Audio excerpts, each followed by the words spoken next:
Guys, সবাই কেমন আছো? আশা করি সবাই ভালো আছো। আজকে আমরা প্রোগ্রামে যাচ্ছি, তো এই যে বেরিয়ে পড়েছি সবাই। প্রোগ্রামে যাওয়ার পথে যদি আমরা টক টক ঝালঝাল কিছু না খাই তাহলে আমাদের কিন্তু মনটা ভালো হয় না।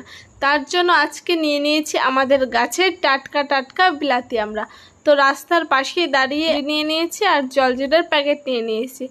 আর কাটাকাটির দিকে কিন্তু আমার মামা একদম এক্সপার্ট, তার জন্য কিন্তু মামা আমড়াটা সুন্দর করে ছালগুলো প্রথমে ছাড়িয়ে নিতে হবে, তারপরে পিস পিস করে নিতে হবে। তো দেখো এখানে পিস পিস করা কমপ্লিট, কত সুন্দরভাবে কেটেছে দেখো। আর এই যে আমরা জলজিরা নিয়ে নিয়েছি। এই টেস্টি খাবারটা মিস করা যায় বলো? কেমন বলো, রিভিউ দাও। বিলাতি আমরা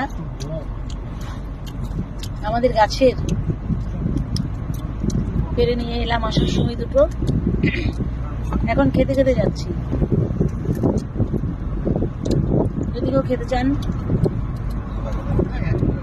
আমাদের বাড়ি আসবেন, গাছের থেকে পেরে টাটকা টাটকা খাওয়াবো।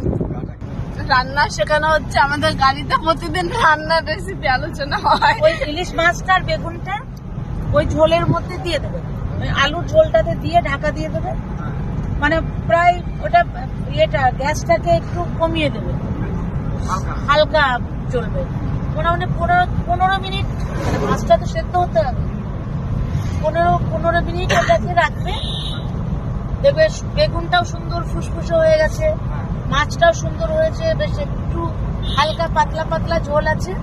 তারপর যে শুকনো ওই ভাজা জিরে যে ওটাকে বাটবে, ওটা উপরে একটু দিয়ে জাস্ট একটু একবার ফুটিয়ে নেবে, নামিয়ে নেবে, ব্যাস। আর কোনো মশলা যাবে না ওর মধ্যে। মাছ কিন্তু ভাজা যাবে না, মাছ ভাজা যাবে না। প্রতিদিন কাকুকে রান্না শেখানো হয়।